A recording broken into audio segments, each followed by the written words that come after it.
Hi guys! Welcome back to another episode ng aking YouTube channel. So tara, samahan nyo kaming explore itong probinsya ng Carles. Ano nga bang pupuntahan mo dito pag nasa Carles ka? Syempre, itong sikat na Gigantes Island. Or sa mga local, tinatawag itong Gabukay Gamay Island. So from our hotel, nag-tricycle lang kami going to Bangkal Port. It's 50 minutes away at ang sinigil sa aming tricycle is 200 pesos. Flat rate na po yun kahit saan kayo magstay na hotel, 200 pesos ang sinisingil ng tricycle. So, dito sa Bangkal Port, pamili lang kayo ng mga travel agency na nag-offer ng tour. Ang tour is 1,099 pesos. Free lunch na rin yon and scallops. So, dito yung sikat na piso kada isang scallops. So, sa tour, nag-offer sila ng 7 islands. And depende kung ano yung mga i-offer nila. Pero yung sa amin, 7 islands yung pinuntahan namin. So, don't expect na may enjoy nyo yung 7 islands na ino-offer. Kasi medyo limited yung time na ibibigay sa inyo. And then, meron din kayong certain islands na hindi nyo mararating, dadaanan nyo lang. Ganun yung nangyari sa amin. Meron kaming isang island na hindi namin narating. Kasi medyo limited na yung time. So, pag nagpunta kayo dito sa Gigantes, huwag kayo masyado magdala ng madaming gamit kasi sobrang taas ng alon. Nung time na nagpunta kami, sobrang alon talaga. Magdala kayo ng waterproof na mga bag para hindi mabasa yung gamit nyo. So, a little history muna tayo. Bakit nga ba siya tinawag na Gigantes? So, bago siya maging Gigantes Island na tawag, ang pangalan niya dati ay Salawag. Isa siyang species ng puno na endemic dyan sa area ng isla na yan.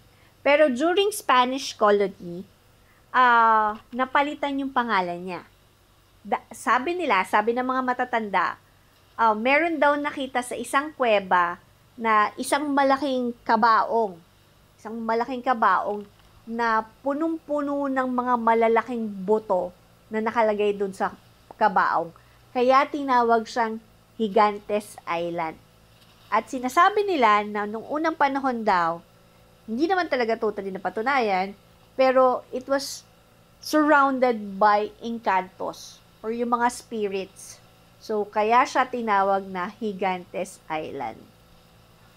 So, yung duration pala ng travel time from Bangkal Port to one island is depende kung gaano kataas ang alon.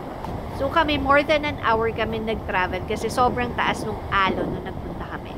So ito yung first stop na laging pinupuntahan ng mga turista or mga nagtutour. Itong Pulupandan Island. Hindi nila in-explain kung bakit Pulupandan Island, pero sabi nila, itong Pulupandan daw ay isang resting area ng mga mangingisda every time na pumapalaot sila sa dagat. Dito sila nagpapahinga pag medyo matagal silang mangisda. So, yon ang purpose nitong island na to. Isa siyang malaking tulong sa mga mangingisda. So, walang masyadong ganap dyan kasi sobrang mabato yung area nila. Pang picture lang talaga siya.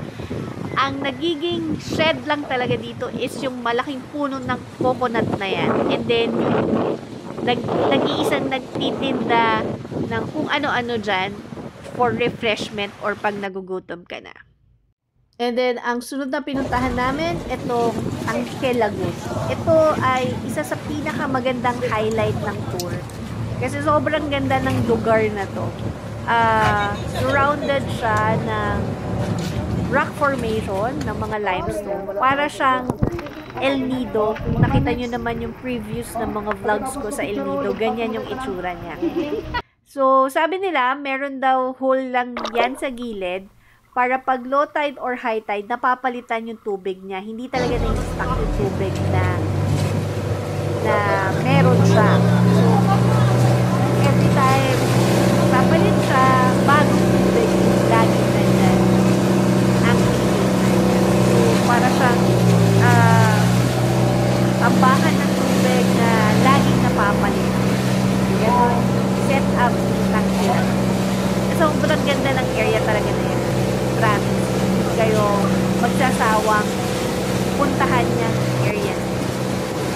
And then, next stop naman natin, itong sa may Bantique Island. Ito yung lunch area na kakain kayo ng only scallops. Ako hindi ako mahilig sa scallops. Hindi rin ako mahilig sa seafoods. Medyo may allergy kasi ako sa seafoods. So, yung mga kasama lang namin yung nag-enjoy dyan. And then, eto na. Ito na yung pinaka-highlight ng tour talaga. Itong Kabugay Gamay Island or tinatawag nilang Gigantes Island. So, Kabugay Gamay talaga ang tawag ng mga local. Pero yung mga turista, kilala siya bilang Gigantes Island. So, kita nyo naman kung gaano kaganda tong area na to. Maraming puno para maging shed ng mga turista. Pero, ang ganda ng area na to, white sand siya, hindi naman siya katulad ng sand ng Boracay, pero sobrang ganda niya pag nasa tuktok kayo. Alam mo naman na, ayan yung sikat na picture sa mga turista. Ayan po. Ayan.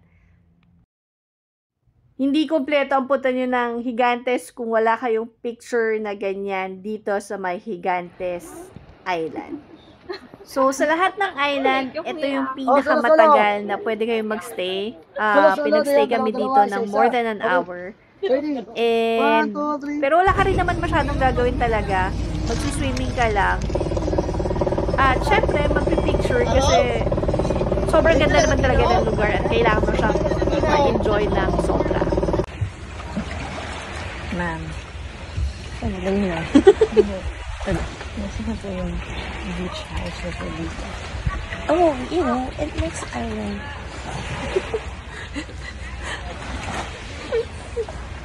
So, itong sumunod, itong Bantique Sandbar. Ito yung pinakamahabang sandbar dito sa Gigantes Group of Island. And then, yung next na pinuntahan namin yung Little Boracay. Hindi na ako nakapag-video kasi medyo napagod na ako. And then, yung Antonia Beach. So, hanggang sa muli, ito ang inyong Lakwatserang Appraiser. Maraming salamat sa inyong panonood. Paalam!